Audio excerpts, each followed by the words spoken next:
Hello दोस्तों, तो स्वागत है मेरा यूट्यूब चैनल में। और हम लेकर आप लोग के लिए आ गए हैं मॉडल सेट 3। और जैसा कि अभी पता चल रहा है कि आप लोग का 11 सेकेंड टर्म का एग्जाम होने वाला है और सारा का सारा क्वेश्चन पेपर कहाँ से आने वाला है, सारा का सारा मॉडल सेट से आने वाला है।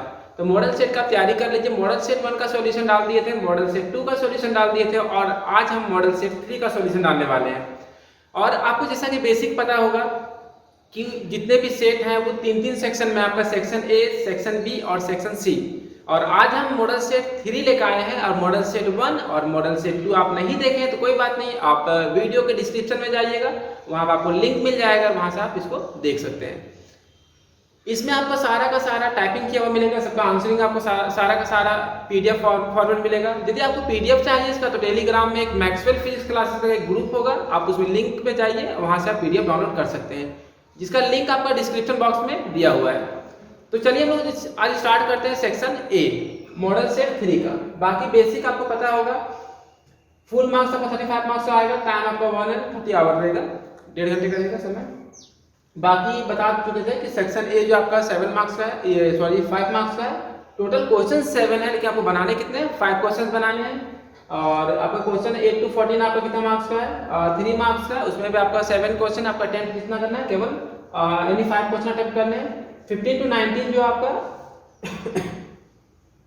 इसमें भी आपका 5 क्वेश्चन है, अटेम्प्ट कितना करना है, 3 क्वेश्चन। हर एक क्वेश्चन कितना मार्क्स का, 5 मार्क्स का। ए से सेक्शन ए में आपका टोटल 7 क्वेश्चन है, आपको अटेम्प्ट करने हैं 5 क्वेश्चन और हर एक क्वेश्चन कितना मार्क्स का, 1 मार्क्स का।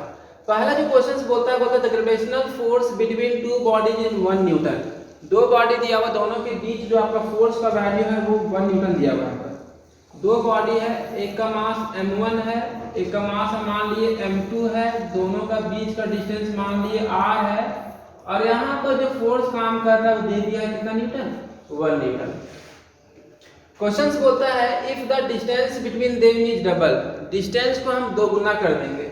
अब यहाँ पर बॉडी का मास में कोई चेंजिंग नहीं है, ये m1 हो गया, ये आपका m2 हो गया, और बीच का डिस्टेंस को हम 2 गुना कर दिए। पहले मेरा r था, अब हम इसको कितना कर दिए, 2r कर दिए। यहाँ पर ध्यान दीजिए, पहले r था, अब हम कितना कर दिए, इसको 2r कर दिए।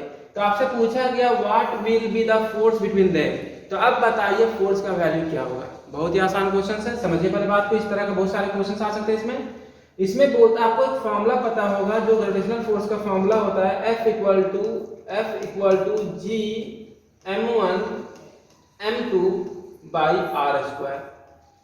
यहाँ से आप क्लियरली देख सकते हैं कि F और जो R में रिलेशन होता है, F और जो R में रिलेशन होता है वो इन्वर्सली होता है। इन्वर्सली का मतलब होता है कि यदि आप किसी एक क्वांटिटी को बढ़ाइएगा दूसरा क्वांटिटी घटेगा। तो यहाँ पर F और R में आपका इन्वर्सली रिलेशन है, R को बढ़ाएंगे तो F का वैल्यू घटेगा। लेकिन आपको ध्यान देना होगा कि स्क्वायर टाइम्स यहाँ पर वैल्यू घटता है। जैसे डिस्टेंस को आप 2 गुना कर दिए तो 2 का स्क्वायर कितना होता है, 4 टाइम्स। तो आपका जो नया फोर्स होगा वो पहले वाले से 4 टाइम्स घट जाएगा। मान लिए यहाँ पर फोर्स जो काम कर रहा है आपका F काम कर रहा है, यहाँ पर जो फोर्स काम कर रहा है वो F डैश काम कर रहा है। तो F डैश जो हो जाएगा यहाँ पर पहले वाले से कितना गुना घट जाएगा, 4 टाइम्स घट जाएगा।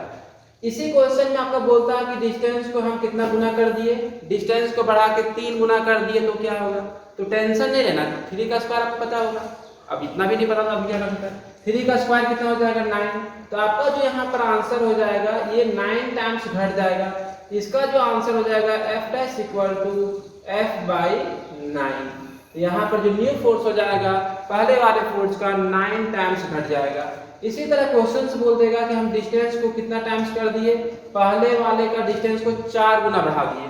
अब बोलेगा, अब आपसे पूछा जाएगा कि नया फोर्स कितना काम किया, तो जो न्यू फोर्स काम करेगा वो आपका हो जाएगा 4 का स्क्वायर 16। तो जो नया फोर्स होगा वो 16 टाइम्स कम हो जाएगा।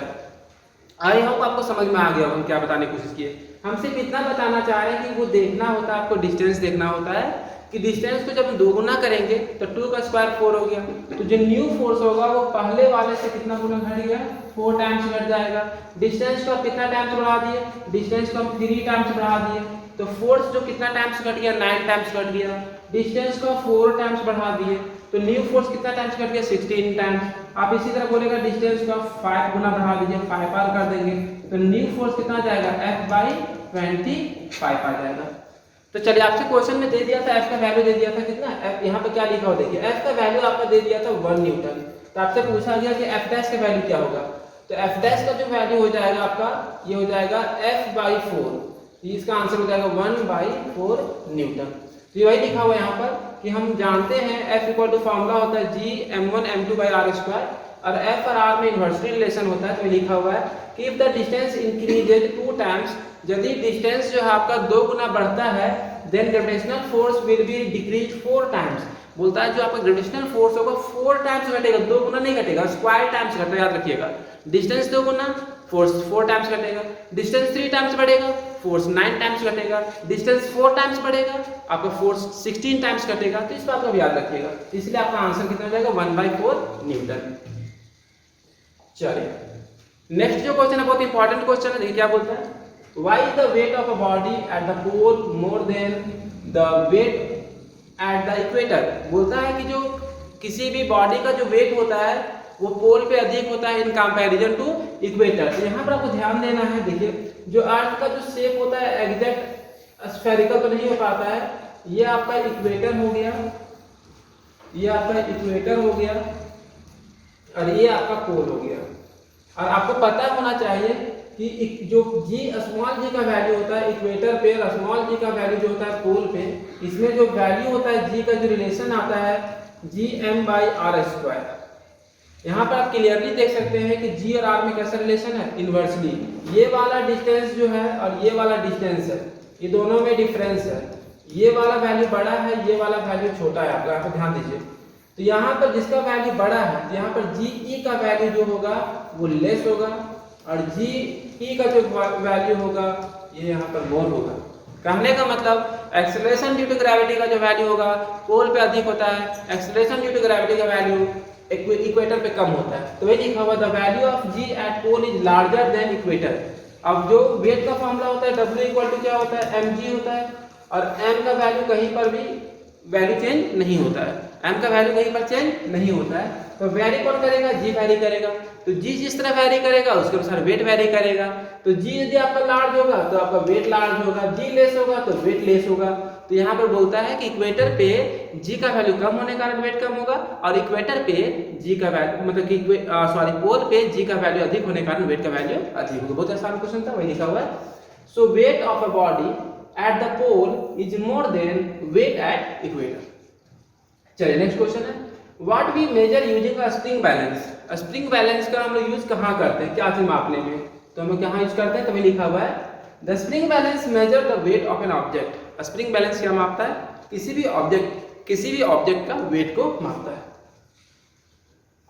चलिए क्वेश्चन नंबर 4 बोलता है right the dimensions of coefficient of viscosity. आपको पता होना चाहिए कि कोई भी फॉर्मूला आता है, डायमेंशनल फॉर्मूला लिखने के लिए आएगा, तो आप किसी भी फिजिकल क्वांटिटी का डायमेंशनल फॉर्मूला आप ऐसे ही आप नहीं लिख पाइएगा। आप सोचिएगा नहीं उतना सारा क्वांटिटी है, 200-300 क्वांटिटी है, आप हर एक का फिजिकल हर एक का डायमेंशनल फॉर्मूला रट्टा मार लीजिए। सारा का सारा डायमेंशनल फॉर्मूला एम और एल और टी ही के टर्म में आता है, जनरली इसका पावर सिर्फ चेंज हो जाता है। तो आप सारा का डायमेंशनल फॉर्मूला रट्टा नहीं मार सकते हो, तो कुछ का आपको इसमें आप क्या कर सकते हैं, कुछ फॉर्मूला आपको याद कर सकते हैं, फॉर्मूला के हेल्प से हम डायमेंशनल फॉर्मूला को याद कर सकते हैं।